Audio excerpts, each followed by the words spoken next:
docteurangélique.free.fr, un site qui est consacré à l'étude et à la publication des œuvres de saint Thomas d'Aquin. Et dans la série de leçons de philosophie critique à l'école du Père Marie-Dominique Philippe, je voudrais aborder la question de ce que c'est que l'épistémologie et de son fonctionnement. En effet, lorsque j'aborde de manière critique la manière dont je connais, lorsque je veux savoir exactement comment mon intelligence humaine atteint le réel, eh bien, je suis bien obligé d'étudier les sciences qui me permettent de l'atteindre. Les sciences, elles sont multiples. On peut en citer des dizaines. La chimie, la physique, la biologie, la philosophie, puisqu'on en parle, et les mathématiques. Il y a des dizaines de disciplines qui sont développées. Et donc, évidemment, l'intelligence humaine, elle va devoir mettre un ordre dans ces sciences, un ordre de cohérence, pour savoir exactement si, par exemple, une science en fait partie d'une autre. Si elle est juste un sous-ensemble de cette science ayant un objet particulier qui en fait partie. Cependant, lorsqu'on fait un ordre comme cela, il faut une méthode pour classer les choses. Une méthode qui permette après, de manière très claire, de se retrouver dans ce méandre des dizaines de sciences qui existent. Eh bien, ce travail de mise en ordre, c'est justement l'épistémologie qui le fait. Et d'abord, avant d'aborder la méthode de l'épistémologie, je voudrais montrer à quel point c'est important. Les gens qui ont fait un peu de science, très souvent, ils savent parfaitement comment se situer dans leur discipline. Et cependant, lorsque quelqu'un vient discuter avec eux, très souvent, il n'est pas tout à fait au fait de leur discipline, et donc parfois il donne une considération qu'il peut tirer d'une autre discipline. Il agit en interdisciplinarité. Normalement, si ces scientifiques sont bienveillants les uns avec les autres, je dirais que l'apport qui vient de l'autre science pourra lui servir et féconder sa propre science. Donnons un exemple concret. Les mathématiques sont une discipline particulière qui, pris en eux-mêmes, ne regardent que des êtres de raison, des concepts que se forge l'intelligence mathématique, et elle les harmonise entre eux, elle établit des relations entre eux. Eh bien, si un physicien qui est embêté par un problème particulier, un problème comme par exemple, est-ce qu'il serait possible d'imaginer que le temps soit relatif, que le temps soit dépendant de notre propre vitesse? Donc un physicien qui cherche à connaître une donnée de l'expérience qu'il n'arrive pas à formaliser. Et s'il en parle à un mathématicien, le mathématicien pourrait lui répondre « Mais c'est ridicule, ton domaine particulier, là, la physique, elle ne peut pas penser des choses comme cela. Mais moi, en mathématiques, puisque je suis abstrait du réel, je peux imaginer des équations qui formalisent cela. Il suffit de jouer avec les équations de la vitesse.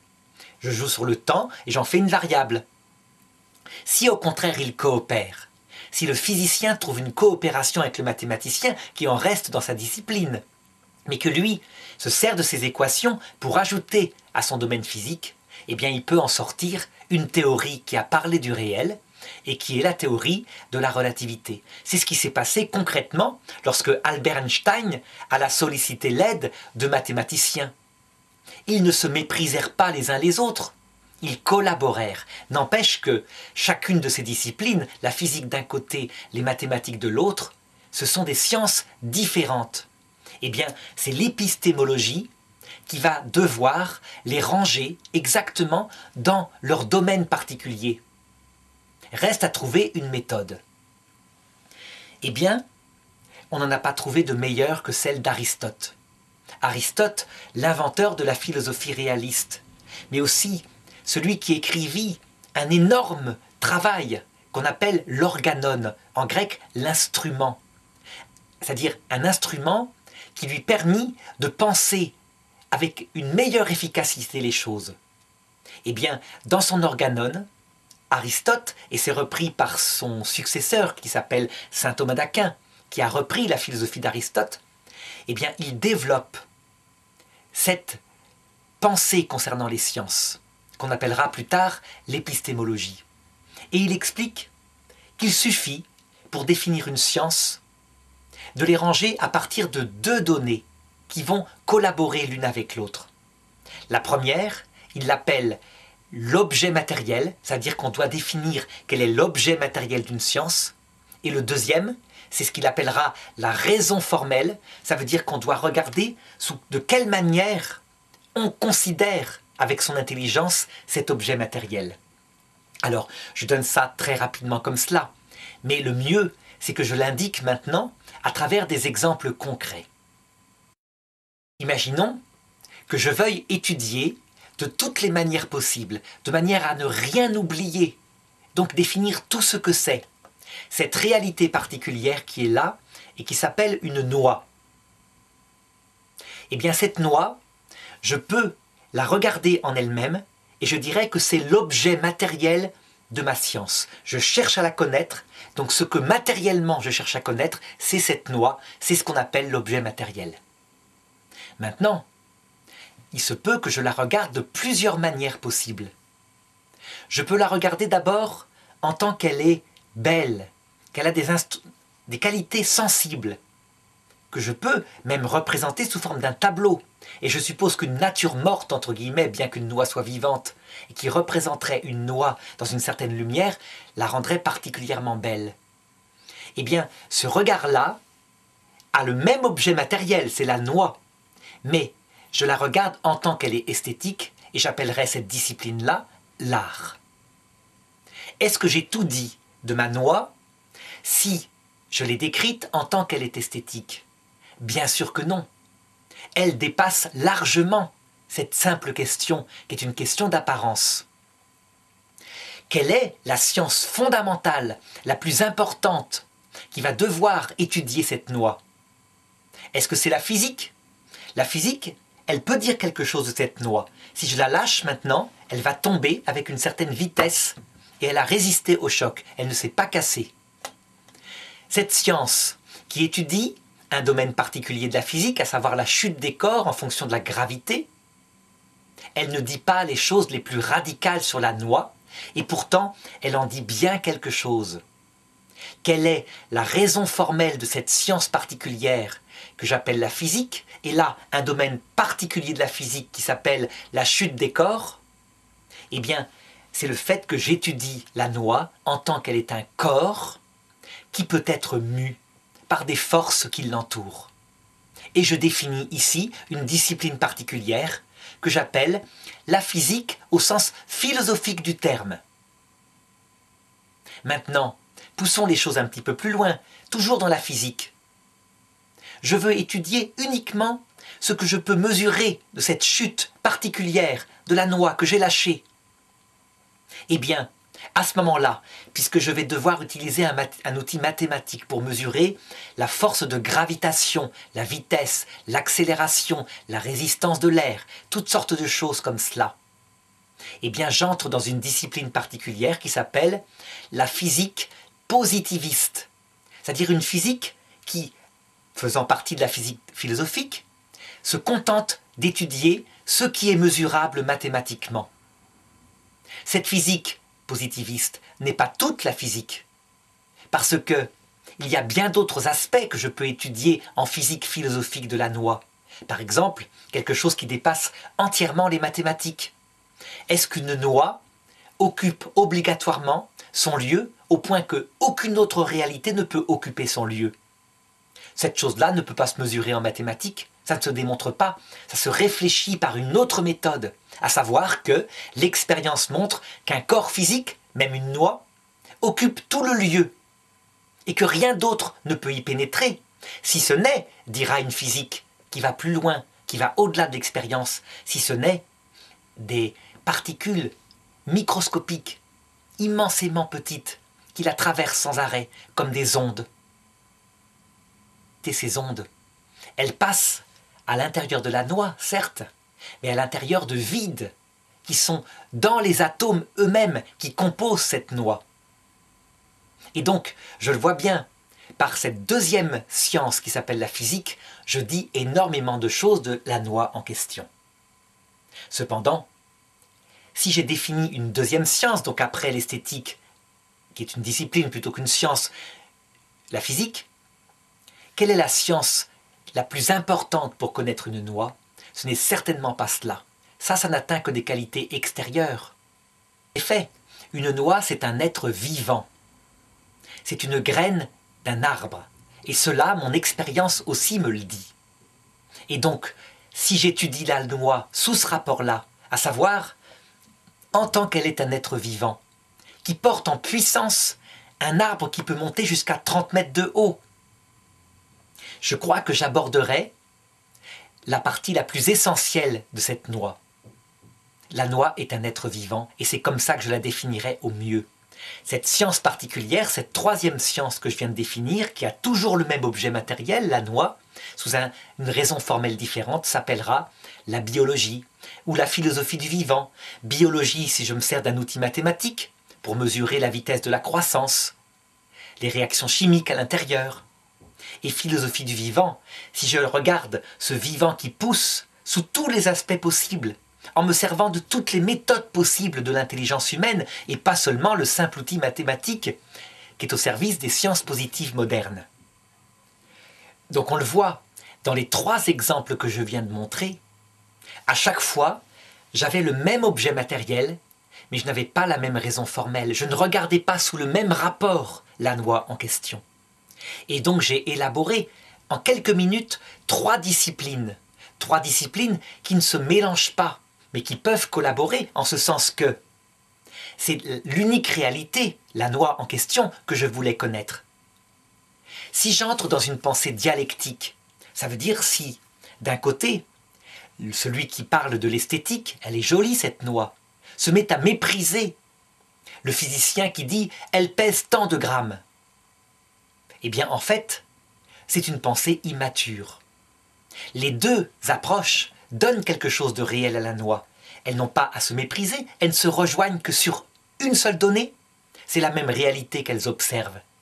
Et elles coopèrent ensemble. Je dirais donc que, finalement, les sciences et l'ordre des sciences donné par l'épistémologie pourraient être comparés à ces carrefours qu'on voit en forêt. Des carrefours où un seul rond-point au centre, on peut y arriver par beaucoup de chemins forestiers qui le rejoignent, un peu comme une étoile. Comme l'étoile, par exemple, place de l'Arc de Triomphe à Paris. Chacune des disciplines vient apporter quelque chose à la connaissance de mon objet. Si on méprise une seule discipline, on perdra une partie de la connaissance de l'objet. Si on exalte au contraire une discipline au profit des autres, on atteindra mal l'objet, parce que l'objet ne peut être atteint que par toutes les disciplines ensemble qui coopèrent, unifiées par l'intelligence humaine. Le travail de l'épistémologie consiste donc en premier lieu, par cette méthode simple, à donner la définition de toutes les sciences. Et une fois qu'elle aura donné la définition de toutes les sciences, donc leur objet matériel, leur raison formelle, elle pourra assez facilement les classer. En réalité, parmi les objets matériels, l'objet le plus vaste qu'on puisse imaginer, eh bien, il contiendra toutes les autres sciences qui sont contenues sous cet objet. Quel est, comme objet matériel, le plus vaste qu'on puisse considérer? Eh bien, je dirais que ce ne sont pas simplement les corps biologiques, parce que, par exemple, un caillou n'est pas un être vivant. Or, il est aussi une réalité. Qu'est-ce qu'il y a de commun entre un caillou, entre une noix, entre un être humain, entre Dieu? C'est le fait qu'ils existent. Et c'est pourquoi la science qui chapeaute toutes les sciences, c'est la science qui étudiera tous les êtres, sans exception, potentiellement. Et quelle est la science qui étudie tout ce qui est, sans exception, sans ne rejeter rien de son objet? Eh bien, c'est justement la philosophie au sens d'Aristote. Ce n'est pas la philosophie au sens des anciens, des hommes préhistoriques, l'étude de la sagesse. L'étude de la sagesse, elle se contente de chercher la raison profonde des choses. Donc les trois questions, d'où est-ce que je suis, qui est-ce que je suis, où est-ce que je vais après la mort? Elle a un domaine particulier qui fait partie de la philosophie au sens d'Aristote qui, elle, étudie tout ce qui est réel, sans exception. En conséquence, pris du côté de l'objet matériel, je dirais que toute science, sans exception, qui étudie un être réel fait partie de la philosophie. Si pour reprendre mon exemple, je veux étudier cette noix tout entière, ne rien oublier d'elle, eh bien, comme cette noix fait partie des êtres multiples que je trouve sur la Terre, elle fait donc partie, par définition, cette étude de la philosophie. Cependant, l'objet matériel ne suffit pas à classer les sciences entre elles, même si on voit bien qu'un grand ensemble contient le petit ensemble, et donc l'étude de l'être contient l'étude de la noix. C'est évident. Les sciences, comme je l'ai dit, se définissent aussi par leur raison formelle, c'est-à-dire par le regard avec lequel on considère cet objet. Et cette raison formelle, elle peut être multiple comme je viens de l'indiquer. Et bien de la même façon, lorsqu'une raison formelle contient dans sa définition une raison formelle qui est plus restreinte, eh bien la science, la première, celle qui est plus vaste avec une raison formelle plus large, contiendra la seconde. Et c'est comme ça qu'on peut créer une hiérarchie des sciences. Alors, la philosophie, pour la reprendre, je l'ai montré, elle étudie la totalité des êtres sans exception. Cependant, elle le fait avec une méthode particulière. Elle le fait en se servant des seules forces naturelles de la connaissance humaine. Elle ne veut se servir que de ce qu'elle peut, soit expérimenter, soit démontrer. Elle ne peut pas se baser sur l'opinion, sur une révélation venant d'en haut ou quoi que ce soit. Résultat, puisque dans sa raison formelle, elle est prête à utiliser toutes les méthodes, y compris celles qu'Aristote ne connaissait pas. Aristote, on lui aurait donné un télescope, il aurait fait des découvertes fabuleuses, il l'aurait immédiatement intégré dans sa science, c'est évident, comme un instrument qui lui permet de voir plus loin.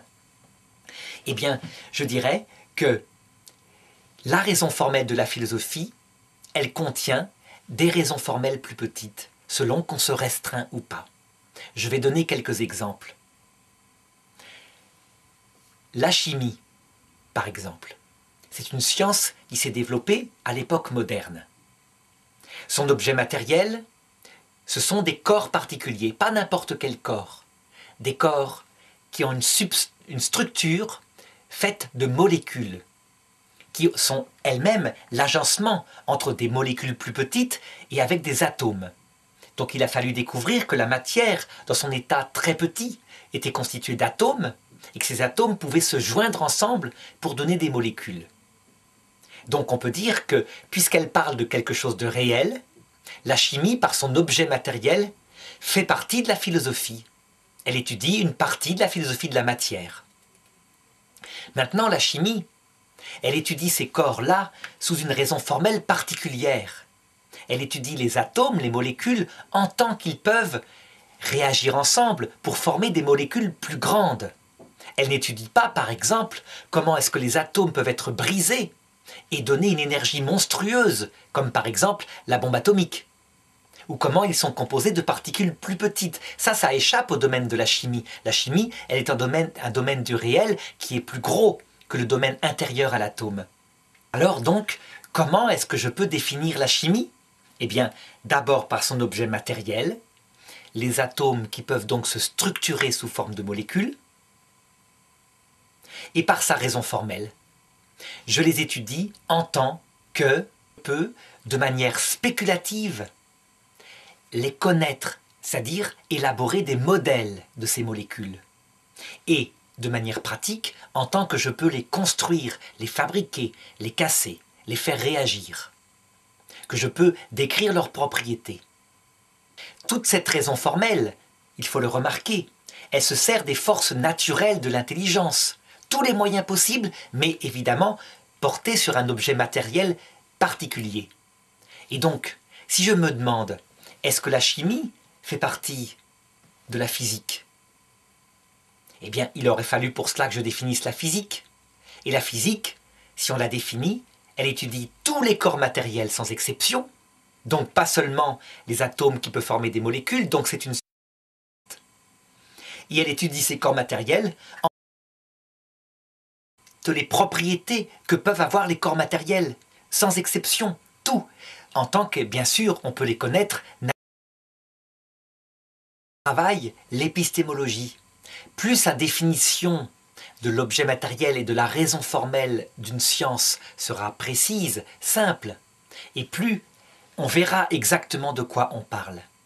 Cependant, ce travail de définition n'est qu'un premier travail. Le deuxième travail, ça va consister évidemment à ordonner entre elles ces différentes disciplines intellectuelles. Eh bien, si je reprends l'exemple que j'ai donné tout de suite, je dirais que finalement, la philosophie, c'est un vaste ensemble réaliste qui permet de connaître tout ce qui est avec toutes les manières possibles de l'intelligence naturellement, c'est-à-dire indépendamment évidemment de la révélation qui, elle, est surnaturelle. Résultat, sous ce grand chapeau qu'est la philosophie, se retrouvent des milliers de disciplines, dont celle que je viens de définir rapidement, la physique, qui en fait bien partie, puisque l'objet matériel de la physique est compris dans l'objet matériel de la philosophie. Ce qui a un corps, évidemment, ça fait partie de ce qui est.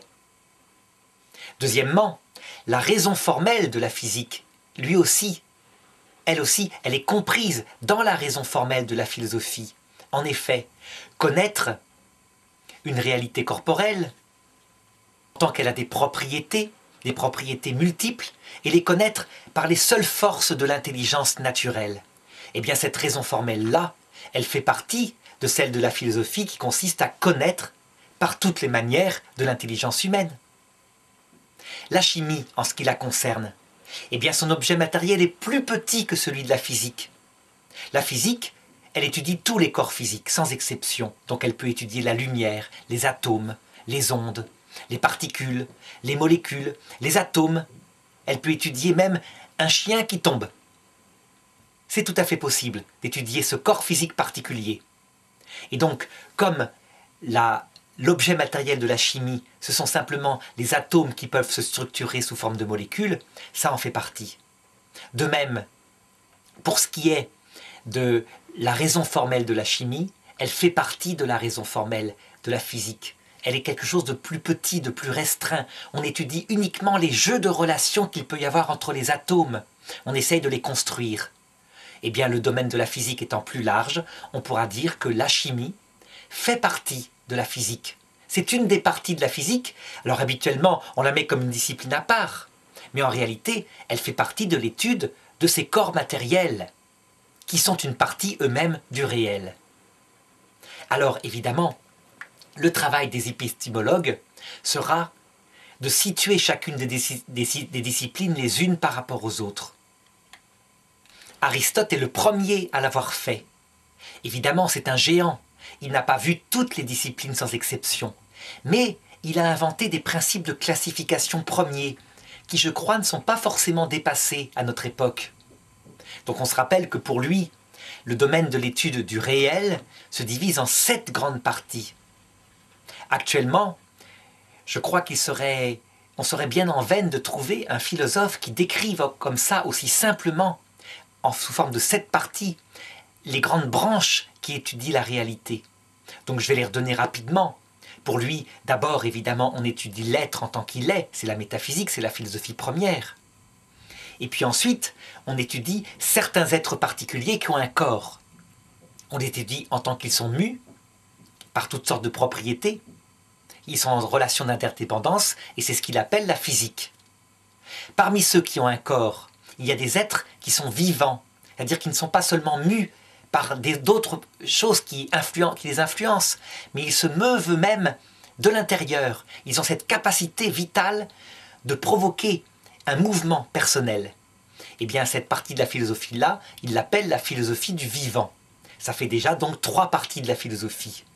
Et on pourrait se dire que, en tout cas, en ce qui concerne la structure des êtres qu'on peut expérimenter, il a tout dit. Oui, mais Aristote, il ne s'intéresse pas qu'à cela. Il s'intéresse aussi à tout ce qui est pratique dans la vie humaine. Et donc, il va développer 3 parties de la philosophie pratique. Donc celle qui peut transformer la matière, et qu'il appellera la philosophie de l'art, aussi bien ce qui est utilitaire que ce qui est du côté de la beauté.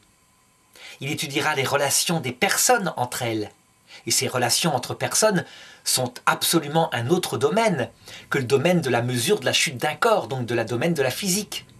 C'est qualitatif, c'est relationnel, c'est de l'ordre moral. Il l'appelle donc la philosophie morale.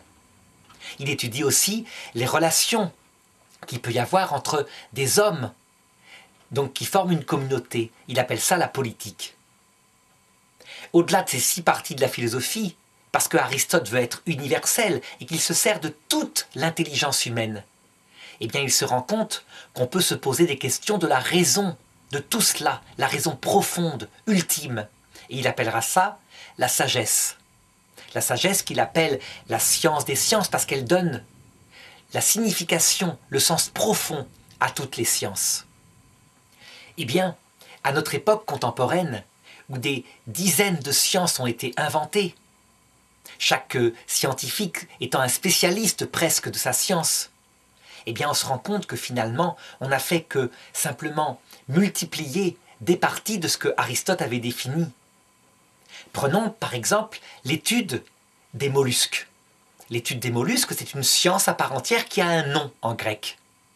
Eh bien, elle fait partie, évidemment, de la philosophie du vivant, parce que le mollusque, c'est un vivant. Prenons une autre science moderne, comme l'électromagnétisme, qui étudie donc le rapport entre les ondes et les particules. Eh bien, c'est une partie de la physique, c'est évident, puisque ça, ce n'est pas un être vivant, mais c'est bien une réalité qui est corporelle, et donc elle fait partie de la physique qui étudie justement les réalités corporelles. Prenons la psychologie, qui étudie des lois de comportement, soit chez les hommes, soit chez les animaux. Eh bien, je dirais que c'est une science qui fait partie de la philosophie du vivant, parce que ce n'est pas les corps physiques qui ont des relations comme ça, de vivants entre eux. Il faut bien être vivant pour avoir une psychologie. Prenons la sociologie, qui, elle, étudie les relations qu'il peut y avoir dans une communauté. Des communautés animales, parfois, c'est ce qu'on appelle l'éthologie, et communauté humaine, c'est ce qu'on appelle au sens propre la sociologie.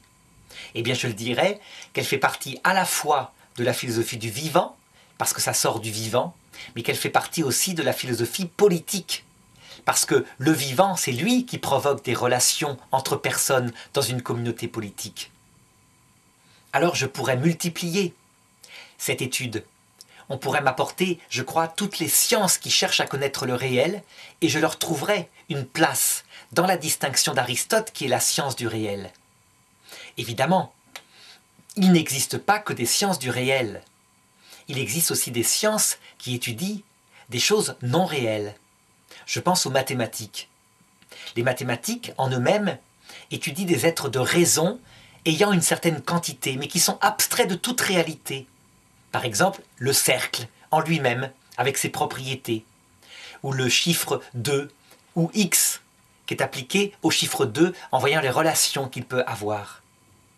Eh bien, cette science, qui n'est pas une science du réel, mais qui a sa logique interne, est-ce qu'elle fait partie de la philosophie? Eh bien, la réponse est simple, puisque son objet matériel n'est pas une réalité, puisque son objet matériel est un être qui n'existe que dans la tête du mathématicien. Les mathématiques ne sont donc pas une partie de la philosophie.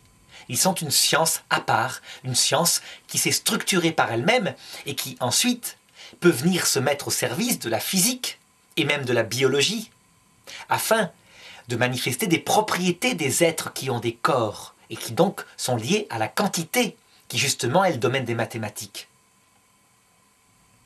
Si je me demande de quelle partie, de quelle discipline fait partie l'histoire, l'histoire qui étudie la réalité des hommes du passé, ce qu'ils ont vécu dans leur communauté, avec les aléas du temps, eh bien je dirais que l'histoire, elle n'existe plus, c'est des choses du passé, mais elle décrit des choses qui ont existé, donc qui ont été réelles. Eh bien je dirais qu'elle est une partie descriptive au service de la philosophie politique, mais aussi de la philosophie du vivant qu'est l'homme. Parce que lorsqu'on connaît l'histoire, on connaît non seulement les relations politiques entre les hommes, mais on connaît aussi profondément la nature humaine qui se structure à travers ces communautés et ces événements. Si je prends l'exemple de la paléontologie, étude des fossiles, les fossiles des animaux qui quelquefois ont disparu depuis des millions d'années. De quelle discipline fait-elle partie? Eh bien, elle fait partie du donné expérimental, une expérience évidemment qui est pauvre puisqu'on n'a plus que les squelettes fossilisés, mais de données expérimentales au service de la philosophie du vivant. Parce que la paléontologie va permettre de découvrir non seulement les formes vivantes qui ont existé jadis, mais aussi les rapports d'évolution. Cette évolution qui n'est pas expérimentable en direct tellement elle est lente, mais dont on constate les effets à travers les fossiles. Des fossiles qu'on peut suivre parfois à travers la succession des couches géologiques pour constater qu'ils descendent les uns des autres. Dès qu'une discipline étudie quelque chose de réel, quelque chose qui s'impose à l'homme et qui ne vient pas de l'homme par la production de sa raison, on peut dire qu'elle est utile pour la philosophie. Lorsqu'une discipline se développe dans son objet propre à partir de quelque chose qui est construit par l'être humain, par exemple les mathématiques, mais aussi pourquoi pas l'étude des langues, les langues qui posent un langage purement conventionnel, un langage conventionnel qui pourrait être remplacé par un autre, qui n'a rien d'objectif. Le mot chat, par exemple, pourrait être remplacé sans problème par un autre mot. Il suffirait que les gens se mettent d'accord dès leur enfance, et cet autre mot signifierait la réalité qu'est un chat. Eh bien, les disciplines qui étudient les langues, elles ne font pas partie en elles-mêmes de la philosophie. Elles sont des disciplines à part, sur un langage conventionnel. Par contre, ce que peut étudier la philosophie, de même quand il étudie les mathématiques, il peut découvrir à travers les langues comment fonctionne l'être humain dans sa communication. Donc, comme ça lui dit quelque chose de l'être humain, et aussi quelque chose de l'évolution des langues à travers les générations, il peut donc, en philosophie, étudier les langues. La discipline des langues en elle-même n'est donc pas philosophique. Par contre, l'étude de l'homme qui se sert de langage fait partie de la philosophie. La discipline des mathématiques en elle-même ne fait pas partie de la philosophie, elle a un objet qui n'est pas réel. Par contre, l'étude de l'homme qui développe une culture mathématique, c'est de la philosophie, puisqu'on étudie la réalité de l'homme, de sa pensée, de la puissance de son intelligence. Donc voilà ce que je dirais dans cette première approche de l'épistémologie. Et j'essaierai petit à petit, au cours de leçons qui viendront, d'approfondir le statut épistémologique de diverses sciences, à commencer peut-être par les mathématiques qui justement ne font pas partie de la philosophie.